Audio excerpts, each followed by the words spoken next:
Welcome to Surfside Stories. Today I've got one of my very best friends sitting here with me, and so proud to have Mr. Daryl DJ Harris, Yep.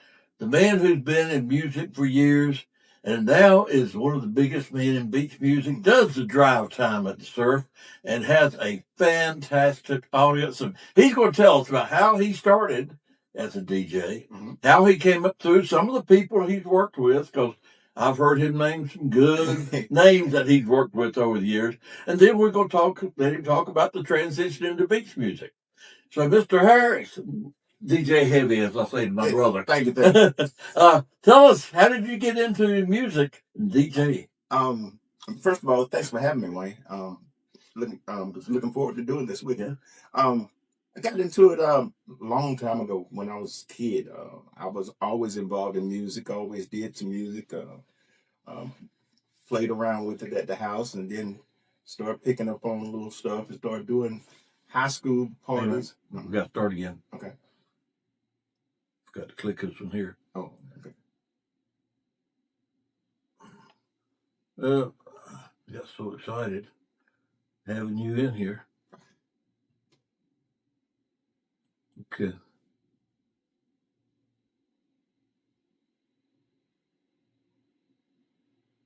Okay, now from the beginning again. Right. Welcome to Surfside Stories. I am so proud to have sitting in the studio with me today my very good friend, Daryl DJ Heavy Harris. Oh, yeah. This man has a history in the beach music in the studio. He has a history in music as a whole. And what I'm going to ask him to tell us is how he got into DJing on the radio and all the things, the number of awards he's won. Don't brag. I ain't going to ask you to brag on yourself a little bit today, okay? And then we're going to talk a little bit about the transition into beach music. So take us away. How did you get started in DJing, brother? I started at an early age. I always loved music. Always was around music. My parents introduced me to all types of music. You name it. Even like on Sundays, my dad and I would listen to the Pine Cone Bluegrass Festival. We would listen to the show every Sunday together. Bluegrass. That's right. And so, I was introduced to all types of music and love all types of music. Your dad's name was Wayne, is that right? That's exactly right. That's exactly right. Fine man, just like you. Thank you, brother. But go ahead, carry on. But in high school, it really jumped because we started. I had a group of guys. We DJ high school parties, and little house parties and whatnot, and we got to be pretty good, and we were invited to do some big time stuff, open up for different acts and at shows and whatnot, just like a warm up guys, to get the crowd hype and whatnot. And I did one for opened up for Run DMC in Greensboro at the Greensboro Coliseum. That was a big highlight because I was young and I never seen these guys other than being on MTV or something like that. But that was real cool. Moved on to radio outside of just doing mobile DJ stuff, which was great. Moved on to radio in Raleigh. Started at WQOK K97.5, which was hip hop and R&B. I was just a hang around basically, like an intern.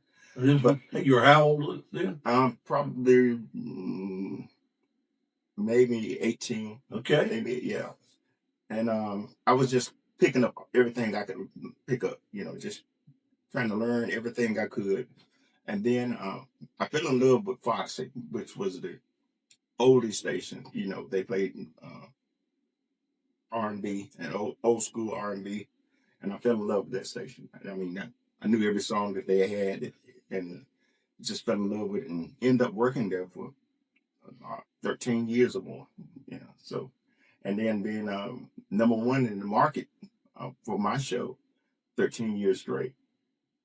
So, and a lot of people here that live in North Myrtle Beach, and then people that listen to the surf, used to listen to me when I was in Raleigh.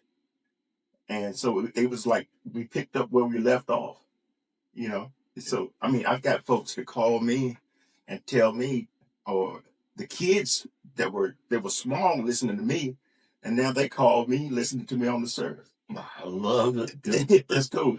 Well, you know, I heard you mention Run DMC, and I've heard you since we've been friends. Yeah. Mention a few. Tell me a few of the people that you worked for. Oh man, where do I start? Some of the clubs you worked at. Some of the clubs. One of the biggest clubs I worked at. Well, I tell you what, the best club I worked at was a club called Caboodles at the Sheraton Imperial, right there by the airport in Raleigh.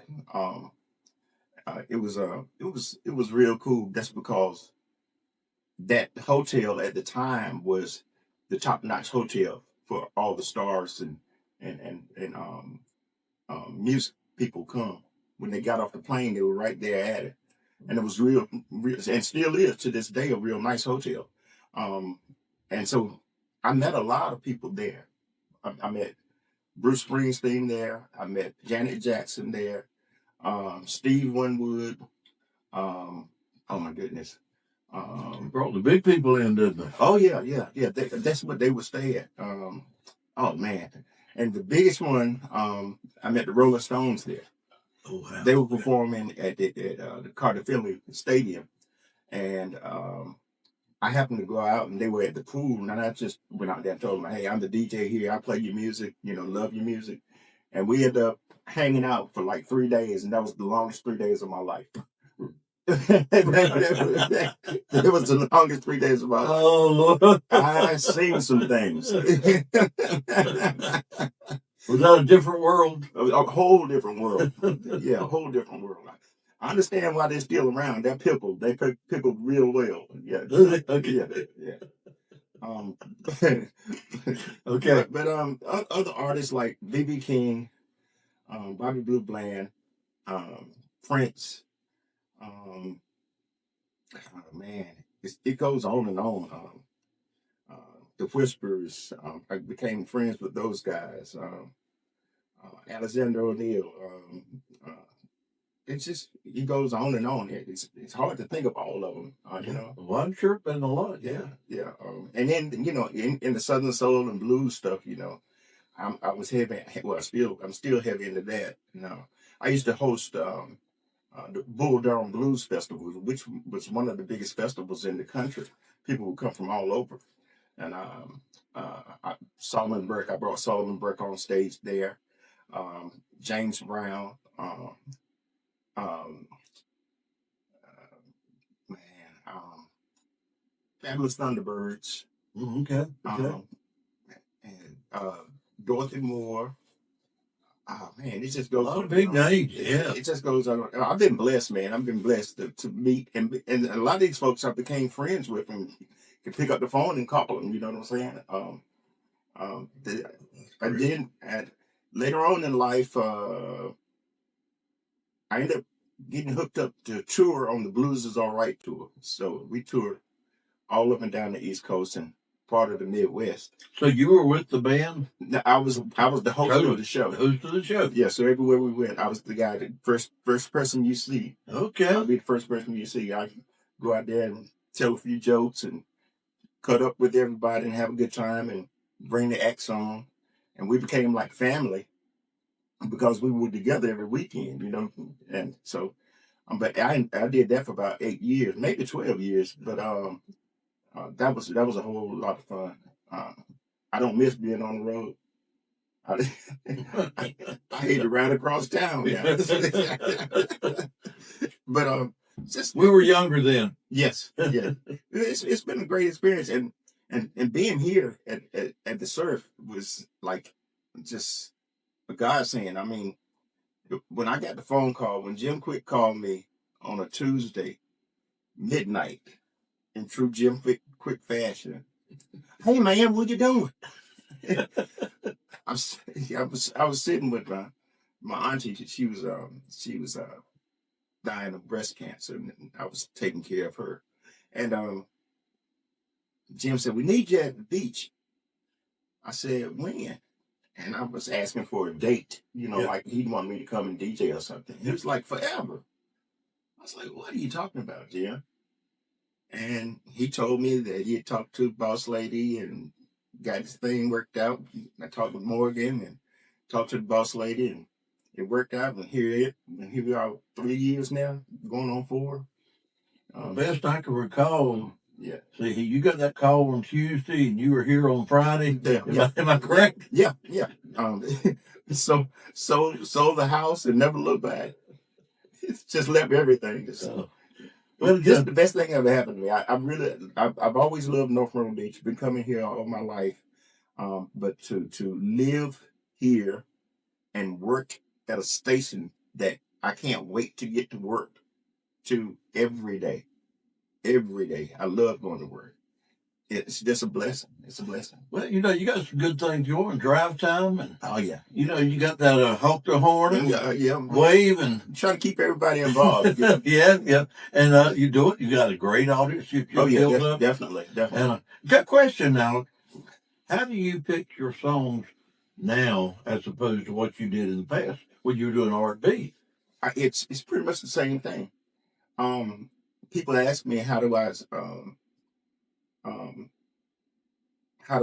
pick them. It's pretty much, it's a feeling. I can't explain it. It's a feeling that you have, and it's something, you find something that works. And sometimes it flows to me. It does. Sometimes it really doesn't, but it just works. I don't know. I can't explain it. Having a feeling got to be it's a talent. Well, that's something you can't teach. Right. But I can't explain it. I just go in there and do it. Just jump in there and let's have some fun. That's what it's all about. I want you to feel like you're in my living room when I'm talking to you. I want you to feel like I'm in the car with you, literally, when I'm talking to you. Let's have some fun and enjoy some good music. Okay, gotta ask, how did you come up with the 5 o'clock song? Oh, because tell people what it is. The name of the song. The name of the song is "Last Night," and it's up tempo, and a lot of people line dance to it and whatnot. But it was one of those songs that just struck me. Like at 5 o'clock, you want to get in your car. You don't want to be all down. You want to. I always say, we don't want you to be in a traffic jam. We want you to jam while you're in traffic. Good statement. Yeah. So that song is up tempo, and it's a song that people now hear it. They don't even have to look at the clock. They know it's 5, and they can go ahead and get up out of there. And and I missed playing it a couple of times and got some mean phone calls. People love. Now you use the DJ Robbie version, is that right? Yeah, DJ Robbie. I've heard another version that doesn't come close to his. DJ Robbie version. He does a great job of that. Yeah. Now, going back to when you were doing the 13 years where you were #1 show, what were your favorite songs back then? Oh man, probably some of the same ones I play here now. Oh, that's great. Good to know. Yeah. I would do stuff like Clean Up Woman, Betty Wright, Swing Your Daddy, Jim Gilstrap, do Solomon Burke stuff, a lot of Tyrone Davis, a lot of Teddy Pendergrass, a lot of Johnny Taylor, stuff like I do now. The name of the show was Blue Light Basement Party, and I was on from 7 to midnight on a Saturday. Okay. And it was like being in the basement with a blue light on. The only thing on is a blue light, and everybody's having a good time. But all those good party songs, KC and Sunshine Band, Kool and the Gang, Earth, Wind and Fire, Gladys Knight, Pip, stuff like that. Ohio Players, James Brown. Then we mix up some Otis Redding and Wilson Pickett, all kinds of stuff like that, man. Just one big mixed up thing that just worked out, Well, you named a lot of good artists there. Yeah. I mean, you're picking from some of the best artists and some of the best songs, and you're playing those. Yeah. I got to ask you now, being into the beach music, you seem to have really hooked up with a lot of the beach crowd. Yeah. Very quickly, they learned who DJ Heavy was, and DJ Heavy learned who they were. Right. I've seen them, been sitting with you at an event and seen them come by and visit with you, and they got a lot of respect for you, just as I do, because you're doing a great show. But how do you feel that these beach music people, uh, how have they accepted bringing in an outsider, so to speak, Yeah. in from Durham Yeah. into North Myrtle Beach? Yeah. Yeah. Uh, it was like a shock to everybody for a minute there. Until they, till they, I guess, till they got to know me, um, and they gave me a chance. Because I mean, uh, it's one of those deals, if they don't like you, then you'll know it. Yeah. You definitely you'll know Oh yeah, yeah. But I've been well received, and I've met some great folks, some real good people, and some people that given me some great advice. Even some of the beach music bands that I didn't know, that we become real good friends and whatnot, and it's been well received. It's been truly a blessing. You introduced me on the phone to a Mhm. friend of yours named Tony. Yeah, Tony Chambers. Got the song Drinking Buddy. Drinking Buddies, right? Yeah. I heard a little story about him being here at the beach and just walking to the arcade and Just singing it. Can you tell us a little bit about that? Well, Tony is a I've been knowing Tony for a long time, and he's a one heck of a saxophone player. But he has a big personality. So he's not scared to do anything or go anywhere. Kind of like me. I mean, I'm always by myself. I can just go anywhere. You know what I'm saying? Yeah. Pretty much. But Tony went into the arcade and had his horn with him.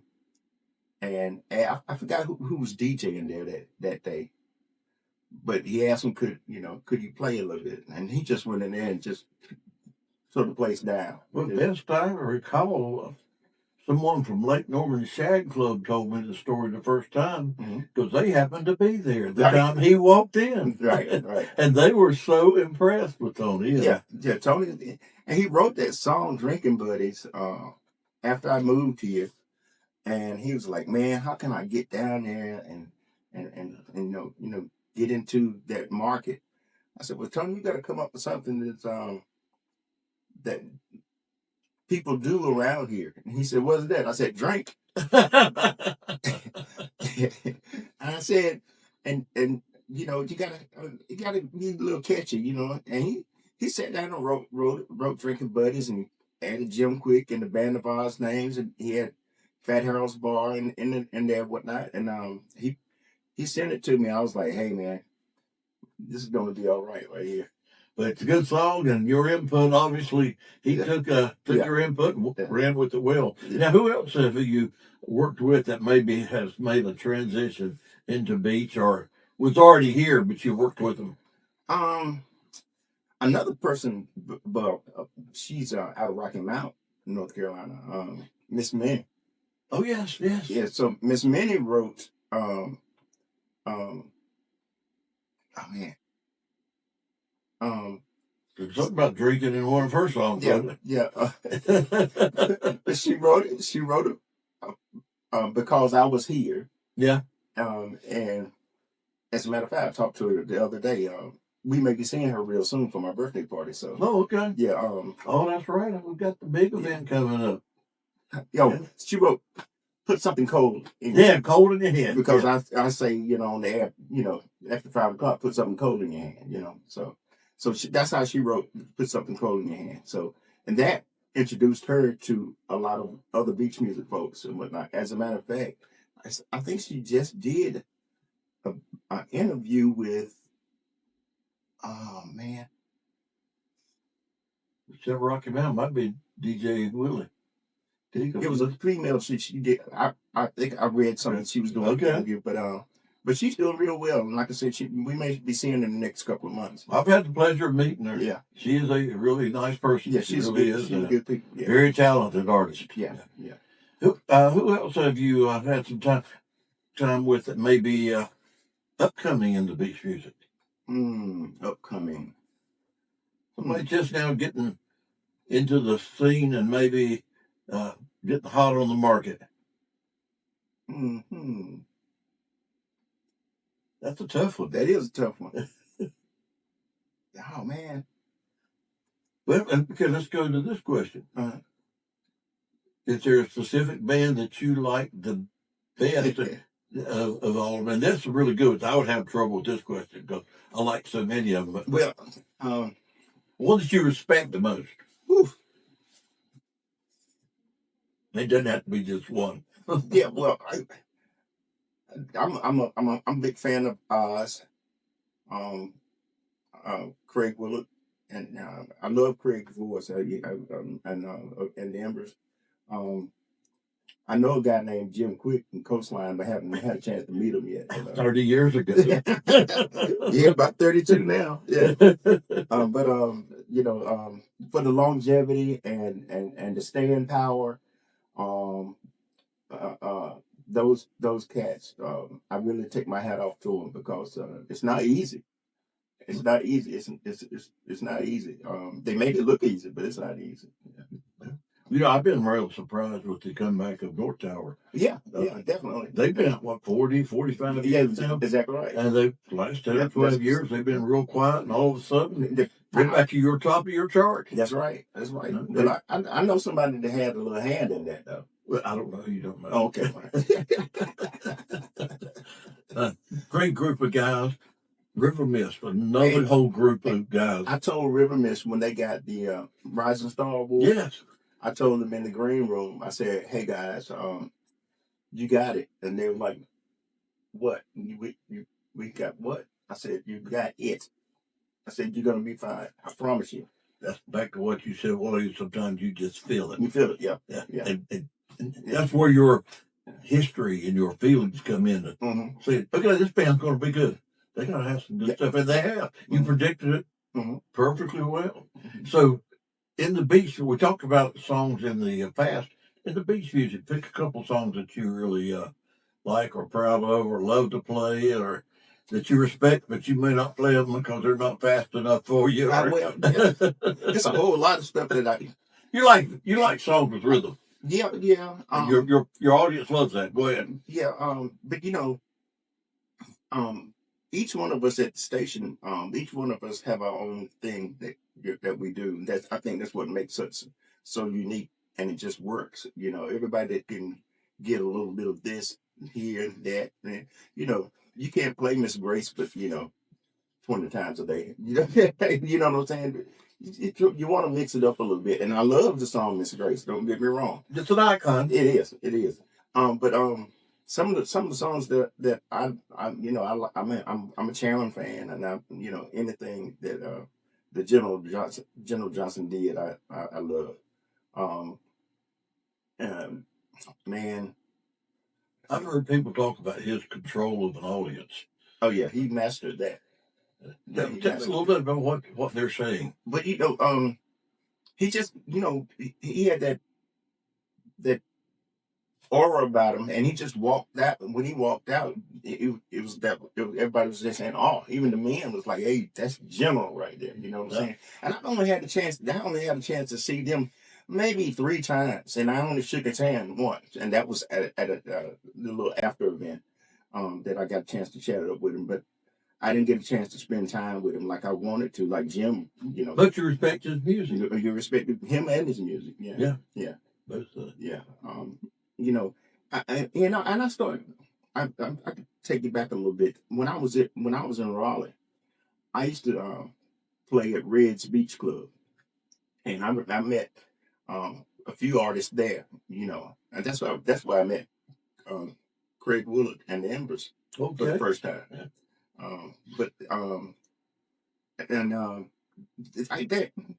This when I started sprinkling more beach music in my show back then, because I would listen to certain things and I'm like, oh man, that'll fit. That'll fit in. You got to feel it. Yeah, and I started putting, because Red I would go and play over there at his place on Sunday afternoon. Well, I've heard of Red's era. Yeah, they were very popular back in the day. Yeah. Who else did you meet at Red's? Somebody else? Versus Sledge, one of the funniest people I've ever met in my life. Really? Oh man, we sat on that back deck and he told me some jokes and some stories, man. And oh my goodness, he told me stories about him, Otis Redding, and Otis Redding. I mean, maybe Sam was there, but they were doing Vegas shows at the time, and I can't repeat what he said, but it was crazy. Okay. It was crazy. But Person was really funny. He was funny. Great music, great musician, Yeah. great artist, Mm-hmm. great voice. Well, listen, what do you think, being part of the beach music scene now, being part of the beach music, our base with your music and I mean, you got one of the top beach music shows in the nation. What do you see the future being here? Just keep on pushing. That's all I know. Just keep on pushing. I know people probably say, well, he doesn't play beach music per se. He might sprinkle something in, but when I came, I told everybody that I met, they was like, people always ask me, what do you know about beach music?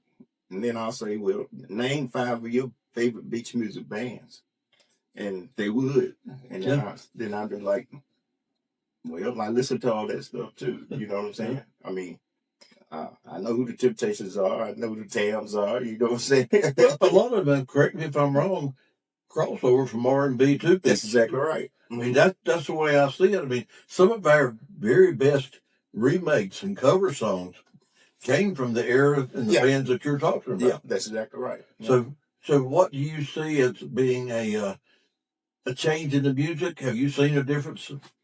Yeah, I have seen a difference.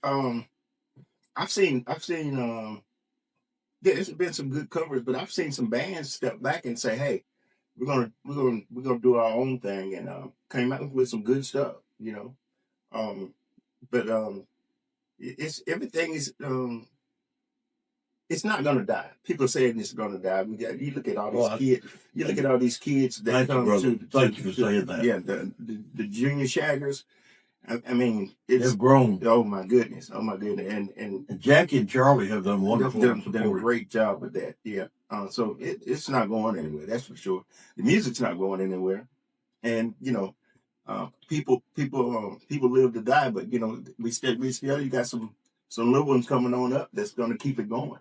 Well, basically every radio station that I talk to, their numbers are growing.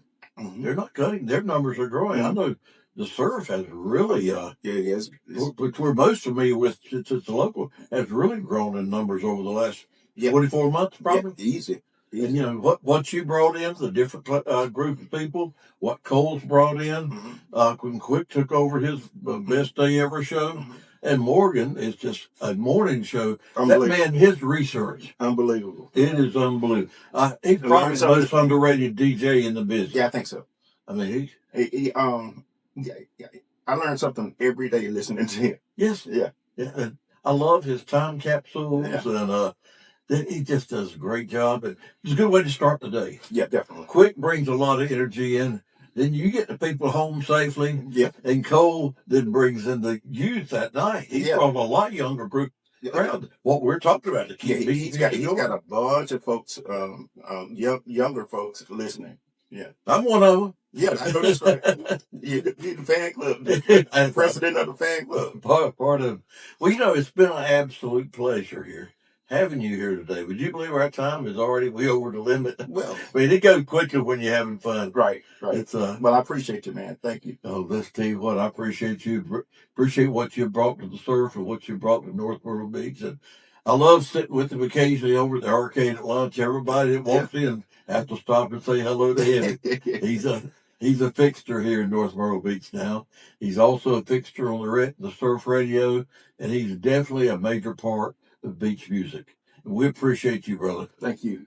Appreciate y'all. Y'all, this is back in next week. You can go to surfside.com and listen to it on a podcast audio, which will take you to Spotify. You can go to YouTube and click on surfside.com and see the videos. Or now you can go to Roku TV, Beach Music Live channel, and see it also on TV. So we've got a lot going on, and Heavy's going to be coming out real soon, probably the next 2 weeks with his show, and look forward to it. Thanks for joining us. We'll see you all next week.